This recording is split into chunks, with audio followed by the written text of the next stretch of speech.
जीवनाच्या विरुद्ध प्रवाहाने प्रवास करून प्रतिकूल परिस्थितीला मात देऊन शिक्षण घेणे, अभ्यास, गुरुविद्या आत्मसात करणे व्यक्तीच्या खंबीर मनावर अवलंबून असते. अशाच खंबीर मनाचा विद्यापती, प्रकांड पंडित, महामेरू भीमराव रामजी आंबेडकर अस्पृश्य समाजात पहिल्यांदाच मॅट्रिक पास झाले. रामजी सुभेदारांना त्यांच्या कर्तव्य दक्षतेचं फळ मिळालं. सुभेदारांनी भीमरावाचं लग्न ठरवलं. लग्न तिथी ठरली. लग्न भायखळाच्या बाजारवटीवर लागत होतं. मॅट्रिक वाल्या पोरासाठी सुभेदारांनी अशिक्षित, अडाणी, खेळवड पोर पाहिली. सुभेदारांनी कोणताही मानपान स्वीकारला नाही. सुभेदारांच्या कडक नजरेत पोरगी संस्कारित झाली. सुकोमल मनाची, सुडोल बांध्याची, सुशोभित देखणी. त्यांना वाटायचं पोर सून होऊन घरी आली की तिचं पायगुण भारी होईल. तिच्या पाठबळाने माझा भीमराव उच्च शिक्षण घेईल असं मनोमनी वाटत होतं. रमाईचं पायगुण शुभ ठरलं. तसंच झालं. लग्न सोहळा आनंदाने पार पडला. नवरी घरी दारा येताच भीमरावाच्या वहिनी लक्ष्मीबाई त्यांची बहीण नवरीला नाव घ्यायला लावलं.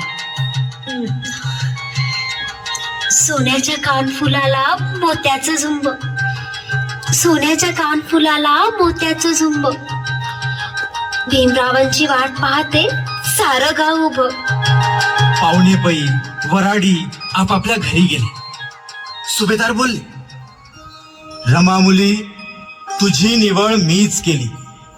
तुझ्या लग्नाच्या आधी जात काशीत 5 रुपये दंडही भरला. समाजाला पंगतही घातली. बेटा, आपल्या कर्तृत्वाने सिद्ध करून दे. त्याला शिक्षणाच्या परमोच्च शिखरावर घेऊन जा. माझं मूल सगळ्यात मोलाचे दागिने आहे.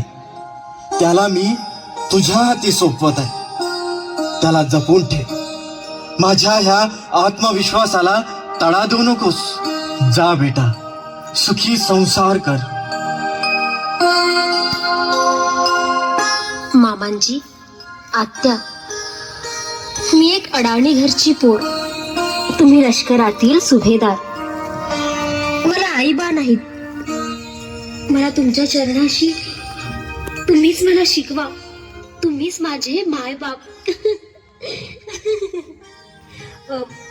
मामांजी, मी तुम्हाला आजपासून बाबा म्हटलं तर भागेल का? की काही? दुसरा दिवस उजाडला. लग्नाचा पाहुणचार, परत सवासणीचा एक घोडका. रमाची मामी आनंदात होती. रमा घे ग पतीचं नाव घे. सुतणीच्या चोळीवर पुतळीचं लेणं, सुतणीच्या चोळीवर पुतळीचं लेणं. भीमरावांच्या जीवावर मला काय होणार? रामजी सुभेदारांनी आपले सुसंस्कृत संस्कार बालपणापासून तर तारुण्यापर्यंत त्यांच्या तनामनावर आकर्षित लेण्यासारखे कोरले. त्यांच्या व्यक्तिमत्वाला आकार देत राहिले. ते म्हणायचे, भीमा, तुझ्या शिक्षणासाठी मी तन मन धन सर्वस्व समर्पण करून झिजलाय. तू शारीरिक, मानसिक, आध्यात्मिक सबळ हो. एक विद्वान होऊन अस्पृश्य पीडित समाजाचा मार्गदाता हो. कर्मधर्म संयोगाने शाहू राजे, महात्मा फुले यांच्या विचारांची दृष्टी मला लाभली आणि मी सुशिक्षित झालो. भीमराव बेटा, तू आपल्या विद्वत्तेने, नीतिमत्तेने अस्पृश्यांना नवा मार्ग दे. त्यांना विचार, आचार देऊन मानसिक गुलामगिरीतून मुक्त कर. रमा पोरी, हे माझे बोल आपल्या कर्तृत्वाने, त्यागाने सत्य करून दाखव. ऋतुचक्र नीतिमत्तेने फिरत होते. हळूहळू कळी सुमनात परिवर्तित होत होती. रामजी आजोबा होणार होते. आर्थिक परिस्थिती मात्र गंभीर होती. 50 रुपये निवृत्ती पेन्शन मध्ये शिक्षण, घर, त्यातच रामजीचा सामाजिक मदतीचा हात, सगळं सांभाळायचं होतं. रमाईची ओटी भरणीचा कार्यक्रम हळूहळू जवळ आला. रामजी बाबा आजोबा होणार होते. अहो साहेब, ओटी भरणी मला काय विचारता? तुम्हाला कशी सांगू? सवासिनीचं काम त्या करतील, तुम्ही आपला अभ्यास करा. नाहीतर अभ्यासाचं खोबरं होईल, खोबरं. बघा, सवासिनी बाया येणार, नारळ, पान, सुपारी, तांदूळ ओटीत घालणार, मला उखाणं घ्यायला लावणार. उखाणं हा आठवलं. चांदीच्या निरंजनात तुपाची फुलवात, बाळाच्या बाचं नाव घ्यायला करते मी सुरुवात. असं बोललं जातं की स्त्री पुरुषाच्या मधुर मिलनात अमृत असो व नसो, पण अमृताहुने मधुर असं निसर्गाचं एक नव चैतन्य निर्माण होईल असं. इकडे रामजी बाबा स्वभावाने शिस्तप्रिय, कडक पण धार्मिक प्रवृत्तीचे. पूजा अर्चा केल्याशिवाय जेवण देखील घेत नव्हते. त्यांची एकदा सकाळ आंघोळ झाली की दोन्ही सुना रमा, लक्ष्मी ह्या पूजेची तयारी करायला लागत. कधी तुकारामाचे अभंग तर कधी कबीराचे दोहे म्हणायचे. एकदा रमाईच्या घरी तिची बहीण गौरी तिला भेटायला आली. गौरा, आलीस? बरं झालं ग. मामा मामी कसे आहेत ग बाई? मला वाटतं मामींनी माझ्याकरता बोंबिलाची चटणी पाठवली असेल बाई. अगं, ते आपले मामा मामी नव्हते ग, आपले आईबापच होते.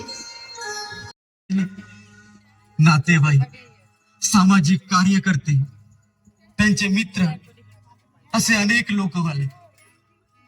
त्यात केळुसकर गुरुजी देखील होते. केळुसकर गुरुजींनी भीमराव, रमा इतर कुटुंबियांना सांत्वना दिली. हळूच केळुसकर गुरुजींनी भीमरावाच्या शिक्षणाबद्दलचा विषय काढला.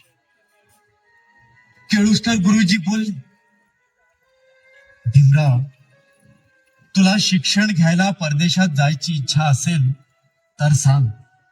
काही हुशार होतकरू विद्यार्थ्यांना बडोद्याच्या महाराजांची शिक्षणाला परदेशात पाठवण्याची इच्छा आहे.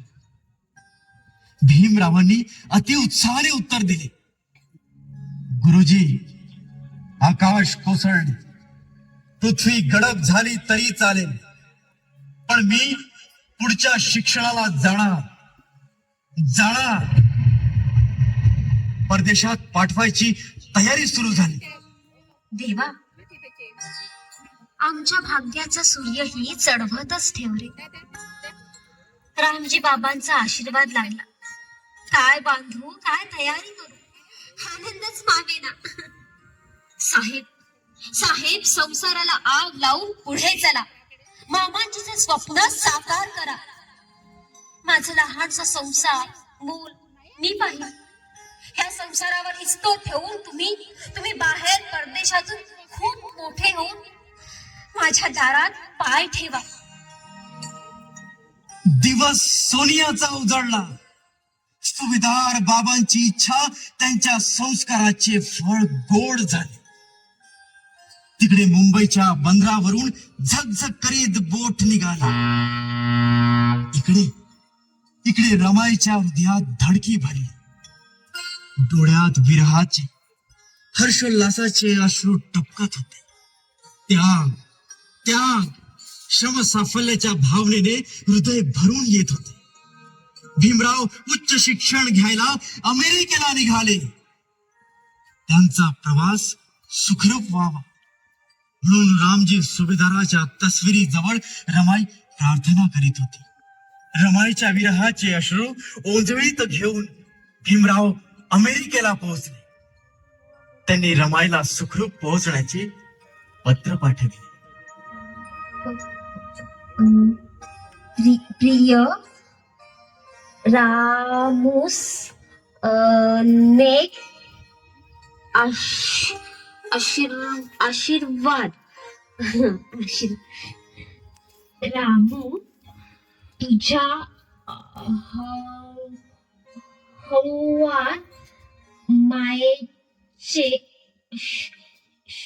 अश्रू ओंजळी घेऊन मी कोलंबियाला विद्यापीठात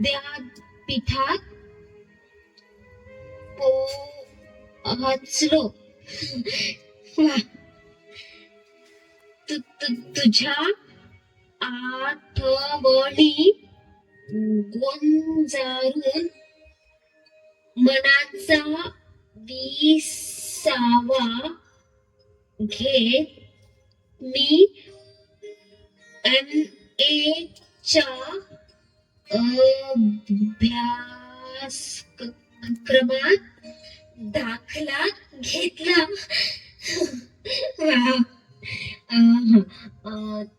त्याचबरोबर PhD देखील करीत आहे. वाटेत जे पाहायला मिळालं ते सगळं भव्य दिव्य होत.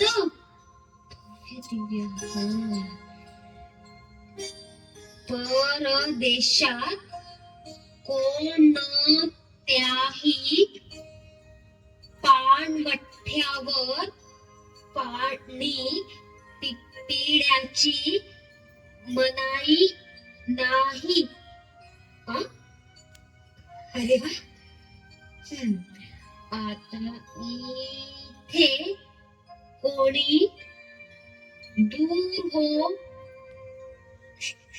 क्षुद्रा चांडाळा शब्द ऐकायला येत नाही.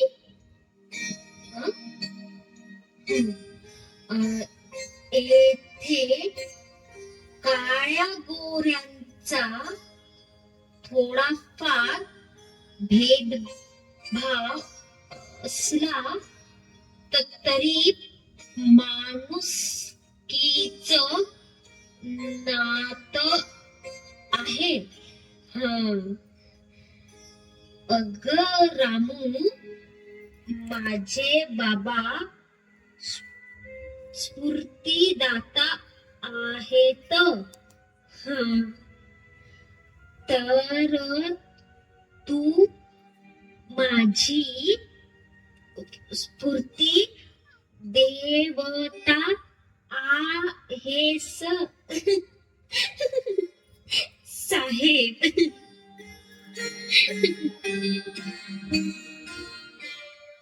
शतकानुशतके गुलामगिरीत पिचत पडलेल्या जात बांधवांची देखील आठवण करीत भीमरावाची कर्तव्य दक्षता, त्यांचं स्वाभिमानी जीवन, त्यांची ध्येय दृष्टी.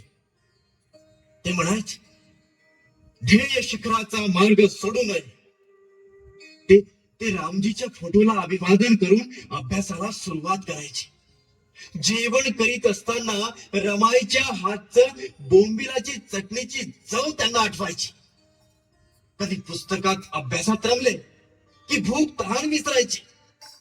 कधी त्यांना यशवंत, मुकुंदा, गौरा, लक्ष्मी, शंकर यांची आठवण यायची. इकडे रमाई देखील बाराखडीचा अभ्यास करून लिहायला वाचायला शिकली. साहेब, मी पत्र लिहिते. तुम्ही म्हणाले होते तुझ्या अक्षरात पत्र लिही. मी लिहायला सुरुवात केली. एवढं वागवणं का होईना, मी पत्र लिहिते.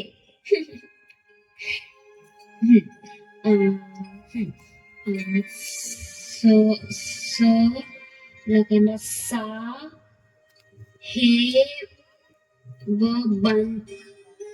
च्या साहेबांच्या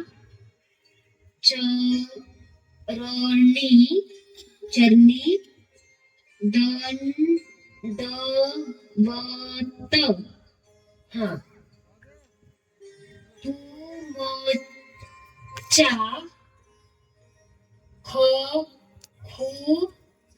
खुशालीच पत्र मिळालं.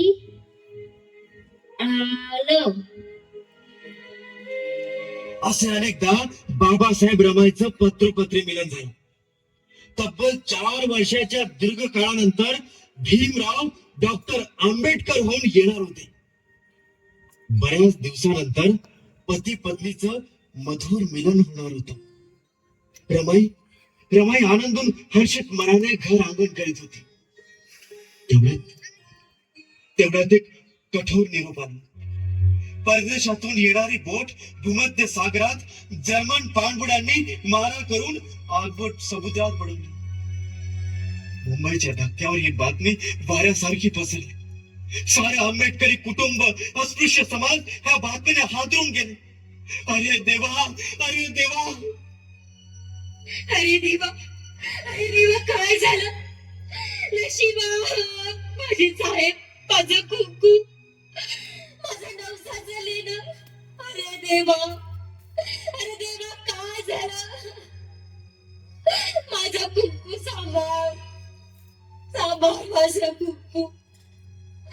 मी आयुष्यभर गुरुवार उपवास पकडेन देवा. मी आयुष्यभर गुरुवार उपवास पकडेन.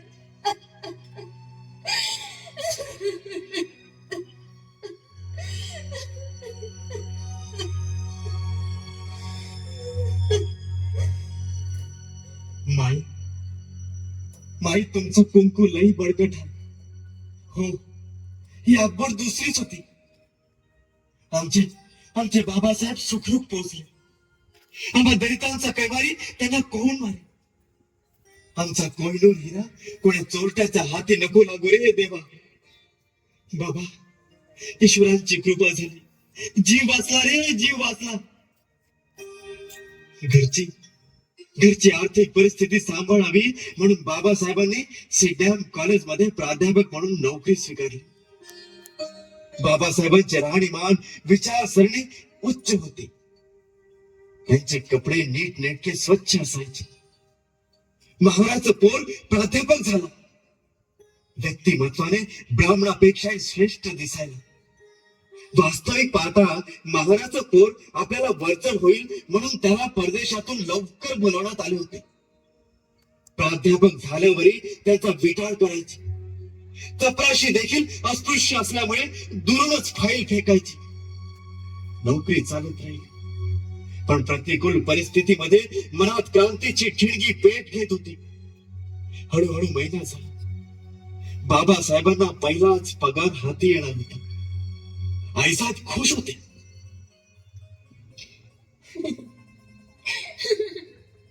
बाई, तुम्ही प्रोफेसर लोक बोलायला लई तिखट.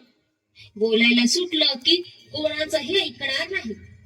बडोदे संस्थानिकातही जागा मिळते अर्थ सल्लागार म्हणून.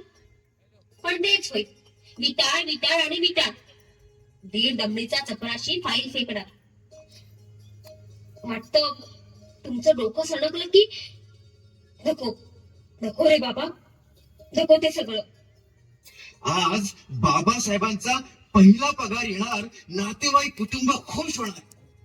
घरी काय करायचं, पहिला पगार गृहलक्ष्मीच्या हाती देणार. गोडधोड खाऊ घालणार, लुगडं आणणार. रमाईला केल्या कष्टाचं चीज झाल्यासारखं वाटलं. टवटवीत फुललेलं फूल नजरेत भरतं, पण झाडाला किती कष्ट सहन करावे लागतात. आपल्या जवळ लाख मोलाची कस्तुरी आहे.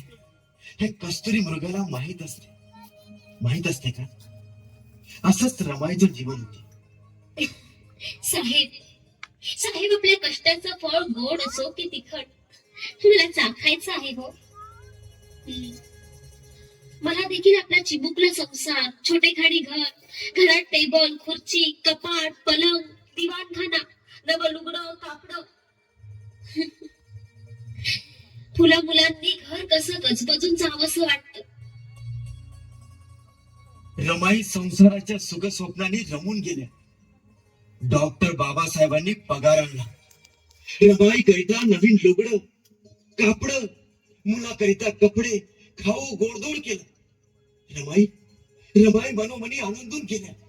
पहिला पगार हाती घेतला. अरे यशवंत, मक्या, लक्ष्मीबाई, भाऊजी, शंकर, गौरव, अरे अरे असे या. अरे हा पहिला पगार. असे मामांजींच्या फोटोला हार घाला, दिवा लावा. हा पहिला पगार त्यांच्या चरणी अर्पण करा. रामजी बाबांच्या कडक शिस्तीचं आणि कष्टाचं फळ आहे हे. रमाई घर सजवायला लागले. पलंगावर नवीन चादरी, टेबल खुर्चीवर नवीन फुलांचा गुच्छा, दरवाजे खिडक्यांना गुलाबी रंगाचा पडदा. नातेवाईकांचे जेवण खावण सगळं झालं. पहिला पगार भूतालाच गेला हो. पण इकडे बाबासाहेबांना पुढचं शिक्षण घ्यायचं होतं. खर्च कमी करायचा होता. हात आवरता घ्यायचा होता. बॅरिस्टर व्हायचं होतं. परत परदेशी शिकायला जायचं होतं. ही जिद्द होती. उच्च शिखर गाठायची. त्याने मनोमनी योजना आखली होती. रमाई शून्य दृष्टीने हिरव्या गुलाबी रंगाच्या पडद्याकडे पाहत होते. माझ्या परमेश्वर रूपी मामांजींची इच्छा होती, तुम्ही खूप शिकावं, परदेशात जावं, बॅरिस्टर व्हावं. परत कोट्यावधी अस्पृश्य बांधवांच्या अन्यायाला वाचा फोडून जगाच्या वेशीवर टाकायचं आहे साहेब. कायद्याच्या दृष्टिकोनातून विद्येचे कवच कुंडले अंगावर चढवून आपल्या अस्पृश्य बांधवांसाठी लढा साहेब, लढा. जा साहेब. मी अडाणी, भोळी, लिहाया वाचाया बाराखडी शिकली. तुम्ही शिक्षण घ्या, वाघिणीचं दूध पचवा. मी तुमच्या आड येणार नाही. संसार संसार त्या चिमणी, कावळे, पशु पक्षीही करतात. पण आम्हाला मायभूमीच्या बांधवांचा संसार करायचा आहे साहेब. आम्हाला मायभूमीच्या बांधवांचा संसार करायचा आहे. बाबासाहेब परदेशी गेले. साहेबांनी रमायला दिलेली 50 रुपये यातून फक्त 5 रुपये खर्च केला. शिक्षणाकरिता काट कसरीचा संसार करू लागले. मुलाच्या औषध दुधाकरिता शेळी गोवरी करायचे. तिकडे जुलै 1920 ला बाबासाहेब लंडनला निघाले. एक आठवडा झाला. रमाईची तब्येत कमी जास्त व्हायला सुरुवात झाली. मुंबईत वरळी या ठिकाणी शेळी गोवरी करायला पायी जायचं. उन्हाळ्यात लक्ष्मी, जाऊबाई, गौरा यांना आराम करायला सांगायचे. पती परमेश्वराचं ध्येय नजरेसमोर सतत दिव्य ज्योती सारखं तेवत ठेवत होती. जाऊबाई साहेब आगबोटीत बसले की अनेक विचार करत असतील, हो ना? माझे साहेब बॅरिस्टर होते. काय हो लक्ष्मीबाई, मग आपले लोक मला बॅरिस्टरीन बाई म्हणतील की नाही? हं? साहेब दिसाया उच्च माथा, भरीव शरीर, पण हृदयानं बाई लई मिळमिळ. आई बाबांची का आठवण झाली की रडतात गाईवाणी. जाऊ बाई, 4 भाकरी ज्वारीच्या भाजून घ्या. यशवंत, मक्या, शंकरांना द्या. उरली की आपण अर्धी अर्धी खाऊ. उद्याच काय ते उद्याच पाहू. विशाल हृदयाची, मोठ्या मनाची रमाबाई असे हलाखीचे दिवस काढीत कधी ते अर्ध पोटी राहायचे. आपल्या तोंडचं घास चिमुकल्यांना द्यायचे. पण आपली संसाराची आर्थिक अडचण कधीही समाजात बोलली नाही. केवढा स्वाभिमान. रमाई अर्ध पोटी झोपी गेली. कधी तब्येतही बिघडली तरी त्या डॉक्टर बाबासाहेबांना सुद्धाही कळू देत नव्हते. त्यांचं अभ्यासातून मन विचलित होऊ नये म्हणून दुःख घेणं. एकदा तर त्या उन्हाळ्याच्या तडाख्यात ऐन दुपारी शेणे गोवऱ्या करीत असताना चक्कर येऊन पडले. बहीण गौरा रडायला लागली. पण ही त्यागाची महान स्त्री शक्ती अतुल. दुसऱ्या दिवशी बाबासाहेबांचं लंडनहून पत्र आलं. तुमचं पत्र मिळालं साहेब. मी आता वाचा लिहाया शिकले म्हणून ओबड धोबड भाषेत लिहिते. गंगाधराची तब्येत बरोबर नाही. यशवंतचीही तब्येत कधी कधी तोळामासा होत असते. तुम्ही त्याची चिंता करू नका. संसाराचा गाडा ओढाया तुमचीच ताकद आहे साहेब. मामांजींचा संदेश लक्षात असू द्या. नर करनी करे तो नर का नारायण हो जाय.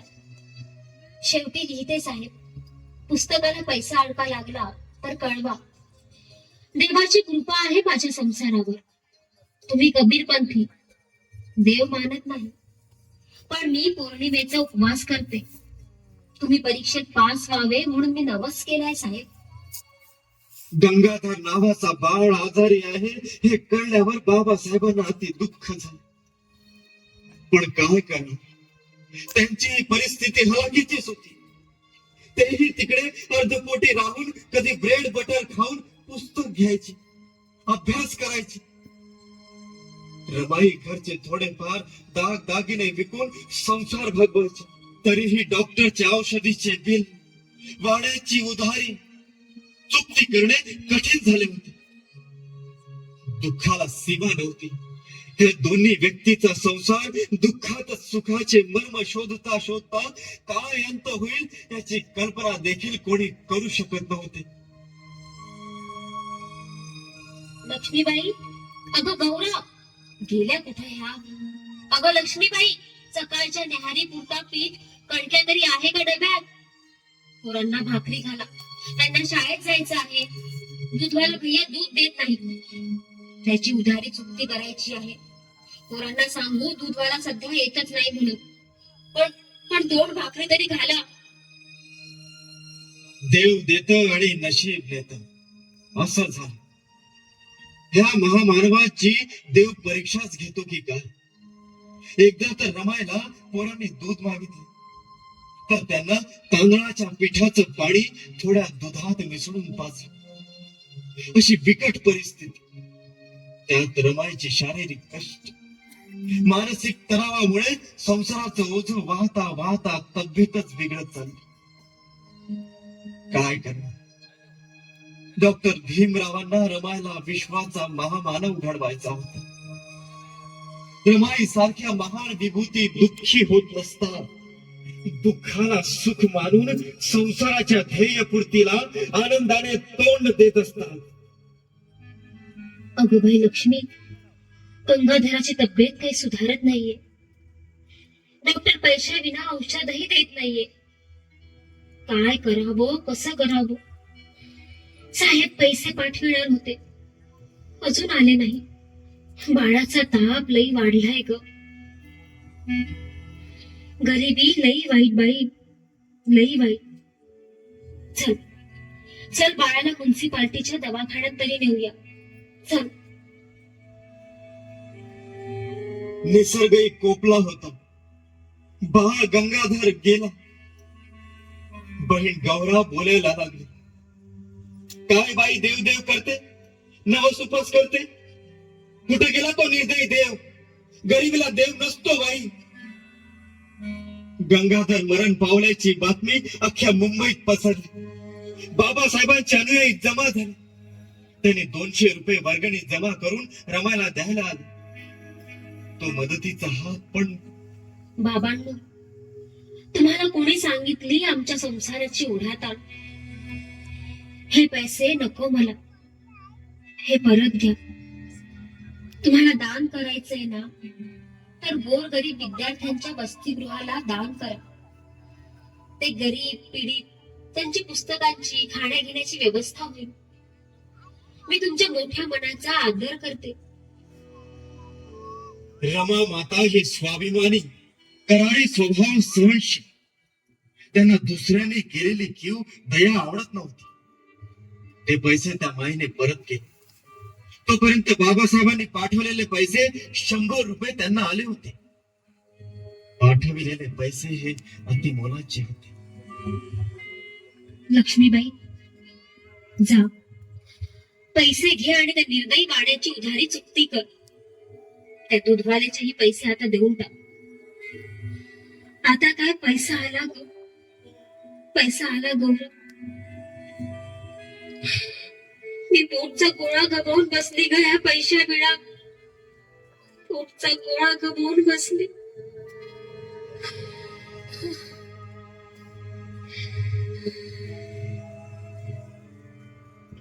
चौदा एप्रिल 1923 चा दिवस उजाडला. त्या रोजी बाबासाहेब आपला बॅरिस्टरचा अभ्यासक्रम पूर्ण करून मायदेशी यायला निघाले. त्यांच्या आर्थिक अडचणीमुळे ते प्रवास स्वस्त दराने व्हावा म्हणून आड वळणारे आले. त्यांची जातकाप्रमाणे रमाई, नातेवाईक, दलित समाज वाट पाहत होते. बाबासाहेब आले. बाबासाहेब आले. रमाईची त्यांची भेट झाली. त्यांना वाटलं रमाला नतमस्तक व्हावे. रमाई त्यांच्या शिक्षणासाठी तिळतिळ तुटत होती. चंदनासारखी झिजून बाबांना शिक्षणाचा आस्वाद देत होती. रमाईचे डोळे आसवाने डबडबले होते. तरी दुःखाची जाणीव चेहऱ्यावर दिसत नव्हती. स्नेही सोबतच्या झुंडीच्या झुंडी बाबासाहेबांना भेटाया अभिवादन करायला आले. परत त्यांचे लक्ष समाजाकडे वेधले. अस्पृश्यांना होणाऱ्या वेदना अन्यायाच्या संघर्षातून फुलणार होत्या. थोड्या वेळात रमाई उठून आरती ओवाळायला आली.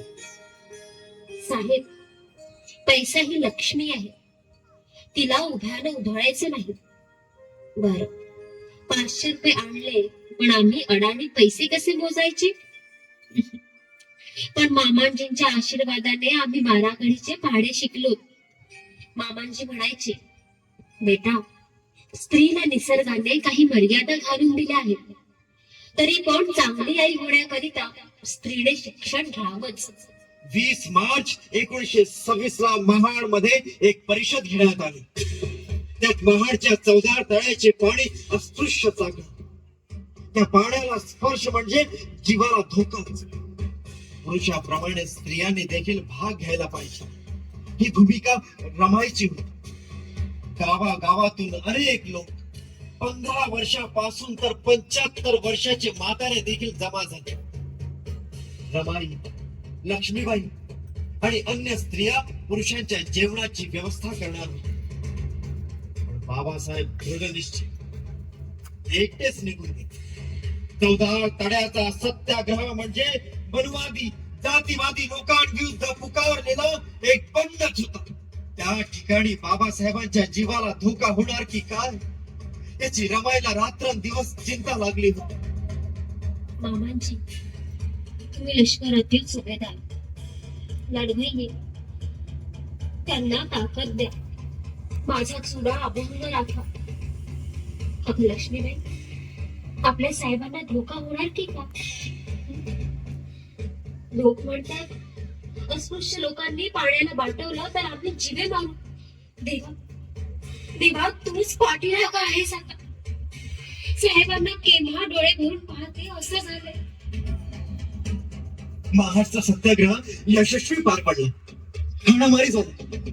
आमचे अनेक कार्यकर्ते जखमी झाले. काही स्त्रिया, लहान मुले देखील जखमी झाले होते. पण वेळेवर बाबासाहेबांनी पोलीस शिपाई पाचारण केल्यामुळे तो दंगा थांबला. त्यात बाबासाहेब जखमी झाले होते. घोषणा झाल्या, बाबासाहेब जिंदाबाद, बाबासाहेब अमर रहे, अमर रहे, अमर रहे, बाबासाहेब अमर रहे. अस्पृश्य महिला शिकायला लागल्या. त्यांनी सत्याग्रहात हातभार लावला. महिला मंडळ स्थापन झाले. अशाच मुंबईच्या एका महिला मंडळात रमाईचा सत्कार व भाषण ठेवण्यात आले. ते आता बोलायला शिकले होते. भगिनींनो, जगातील चळवळी, क्रांतिकारी पाऊलवाट कशामुळे आणण्यात येते? त्यामागे त्या बलिदान असावं लागतं. आपल्या पतीने क्रांतीची झुरळ हातावर घेतली. त्या धुरेला ओढण्यासाठी भगिनींनो, सहचर्य म्हणून मदत करावी. अग्नीतून गेल्याशिवाय देवपण येत नसतं. देवपण हे माणसातच असतं. भगिनींनो, शिक्षण का, नीतिमूल्याचं जीवन जगा. आपण हाल अपेक्षा सहन करून, त्याग करून आपणच आपला उद्धार करायचा. सावित्रीबाई फुलेंचा आदर्श समोर ठेवा. घरीदारी स्वच्छता ठेवा, मन स्वच्छ करा, एकच पुत्र करा, त्याला संस्कारी घडवा. म्हटलेच आहे, एकच पुत्र व्हावा ऐसा, गुंडा त्याचा त्रिलोकी झेंडा. रमायला देखील महिला मंडळाचे निमंत्रण येत होते. त्या म्हणायच्या, भगिनींनो, मला बरं वाटलं तर येईल. हळूहळू सुखाचे दिवस येत होते. राजगृहाची बांधणी चालू होती. राजगृह प्रवेशाची प्रचिती होणार. राजगृहाचं वास्तुपूजन झालं. पांढरी शुभ्र साडी, मोठं कुंकू, सोन्याचे मंगळसूत्र, हातात हिरवा चुडा. सुखाच्या दिवसाला दुःखाची नजर लागते असे म्हणतात ते खरंच. साल 1932 पहिली गोलमेज परिषद होणार. स्वतंत्र मतदार संघाची मागणी होणार होती. इंग्रजांनी देखील पंतप्रधानाची निवड जाहीर केली. इकडे राजगृहाचे वास्तुपूजन झाले. 14 ऑगस्ट 1932 ला ब्रिटिश पंतप्रधानाने आपला प्रारंभ निवाडा जाहीर केला. अस्पृश्य वर्गाचे स्वतंत्र मतदार संघ जाहीर करणार ही बातमी वर्तमानपत्रातून पसरली. गांधीजीने येरवडा तुरुंगात उपोषण केले. गांधीजीच्या प्राणांतिक उपोषणामुळे संपूर्ण देश भयग्रस्त झाला. बाबासाहेबांना सवर्ण हिंदूच्या धमक्याचे पत्र येऊ लागले. रमाई भयग्रस्त झाले. बाईसाहेब, तुमच्या भीमराव आंबेडकरांना सांभाळा, जपून ठेवा.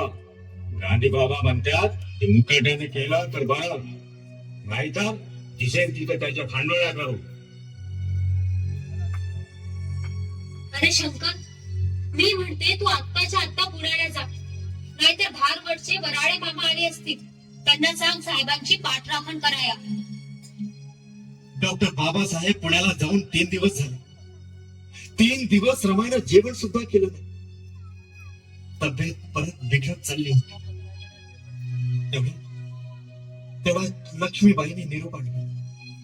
म्हणाली, मला ज्ञानी बुवा भेटले. त्यांनी सांगितलं देवाची कृपा झाली. साहेबांचा बालही बाका झाला नाही. उद्या साहेब घरी येते. स्वतंत्र मतदार संघाची कवच कुंडले काढून गांधीजींनी साहेबांना जरी हतबल केलं तरी आम्हाला 7 कोटी लेकरांच्या जीवन मरणाचा विचार आलाय. आमचे साहेब गांधीजींचे प्राण वाचवून देशाचे महात्मा ठरलेत का लक्ष्मीबाई? हे पहा वर्तमानपत्रातलं मजकूर. बाबासाहेब पुणे करार करून परत आले. रमाई शून्य नजरेनं बाबांकडे पाहतच राहील. आधीच लोकांच्या अफवेने, धमकीच्या पत्रांमुळे रमाईला थरकाप सुटला होता. त्यांच्या डोळ्यात अश्रू यायला लागले. बाबांनी त्यांचे आसवे पुसले. रमा, मी पुणे करार थोडाफार यशस्वी करून आलो. आता हस बघू. रडणं कपाळी आल्यावर हसणं काय साधणार? साहेब, मी जास्त दिवस जगावं म्हणून त्याग करता, आपली जिद्द सोडता. पण साहेब, मी जास्त दिवस जगणार नाही. मी तुमच्या खांद्यावरच जाईल. तरच भाग्यवंती. साहेब, एक बोलू का? लई दिवसाची माझी नभस खेळण्याची इच्छा होती. आपण पंढरीला विठोबाच्या दर्शनाला जाऊ. बाबांनी त्यांच्या धार्मिक भावना पाहून त्यांना परवानगी दिली. ज्ञानी बुवा सोबत पंढरीला जाऊन आले. पंढरीच्या सवर्ण हिंदूंनी ज्ञानी बुवाला पायात तुडवले. सारा हिंदू पुजारी सैताना सारखी वागली. रमाईला ज्ञानी बुवाला देवळाच्या पायरीवर देखील चढू दिले नाही. बाबासाहेबांना हिंदू जातीवादाची आधीच कल्पना होती, पण रमाईच्या धार्मिक भावनांना ते आवरू शकले नाही. साहेब, देवळाच्या लांब उभे राहून आम्ही विठोबाला निवद दाखवला. देवळाच्या कळसालाच नमस्कार करून जड पायांनी परत आलो.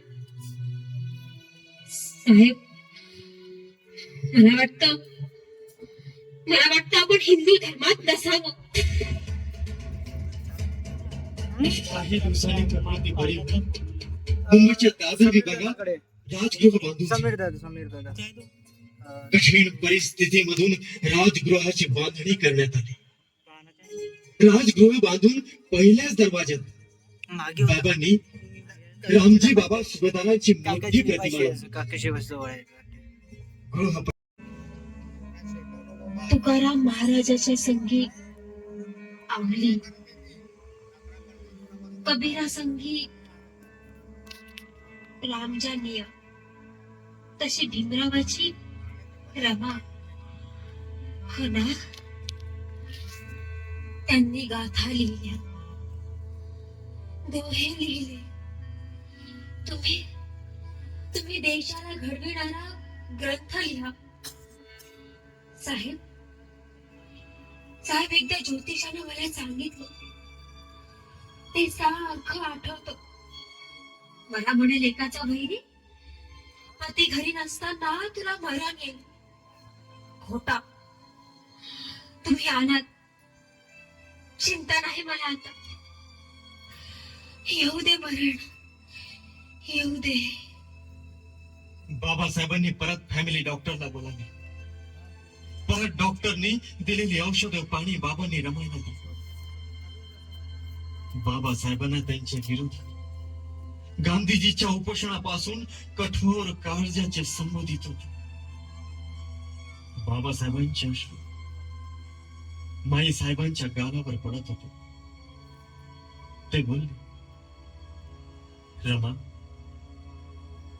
मी समाजाचा संसार, माझ्या गोरगरीब जनतेचा संसार थाटायला निघालो आणि आपला संसार विसरलो की काय? जागोजागी मानहानी ह्या सवर्ण हिंदूंकडून. काय रे देवा, का? साहेब साहेब एकाएकी हिंदूंच्या पाषाण हृदयाला कधी पाझर फुटत नसतो. तुम्हाला शेवट सांगते, तुम्ही तुम्ही धर्म बदलण्याची भाषा करताना खरंच साहेब, खरंच धर्म बदला, हा नवा धर्म स्वीकारा. मानवतेचा, तो इथलाच, आपल्या मायभूमीचा असा, ज्यानं बहुजनाचं, गरिबांचं हित राहील. साहेब साहेब रडू नका, रडू नका साहेब.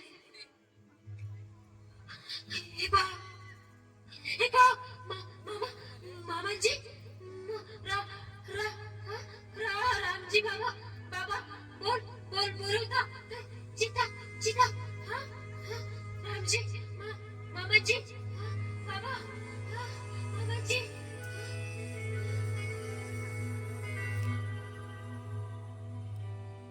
रमाईनं बाबासाहेबांकडे पाहिलं, बिरबिरत्या नजरेनं मुलांकडे.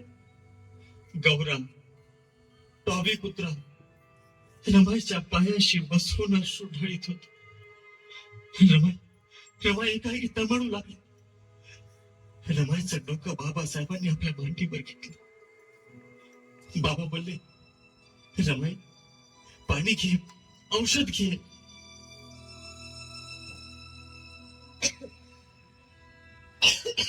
नको साहेब, नको.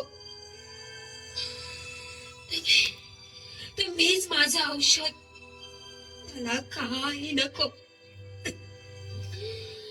काही नको. सगळं मिळालं, तुम्ही मिळाले, सारं काही मिळालं साहेब, सारं काही मिळालं. पोरा, यशवंता, मखिया,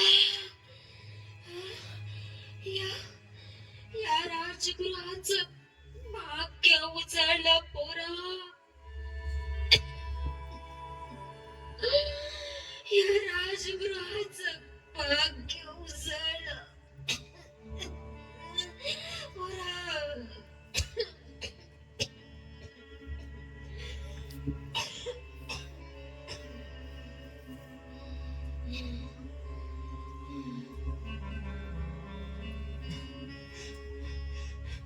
रमाच्या छातीत भयंकर कळा आली.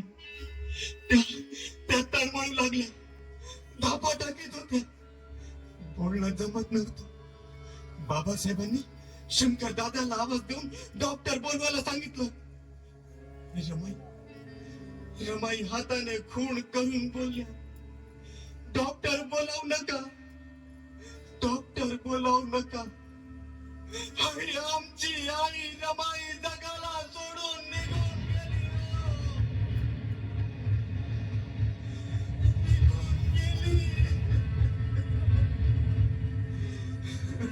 आई आई तिने बाराखडी लिहिली आहे. 1-2 चे पहाडे पण लिहिली आहे. तू बघत का नाही आई? बघ ना मी खूप छान लिहिली आहे. आई तू बघत का नाही? आई आई आई आई आई आई तू बघत का नाही आई? राम, तू गेलीस, जन्मभर कष्ट सहन करून चंद्रासारखी झिजलीस, माझ्याकरता झिजलीस. राम, अस्पृश्य दुर्दैवाने जन्माला आलो, पण मरताना हिंदू म्हणून माझ्या नाही रामू, नाही रामू, रामू.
स्वच्छ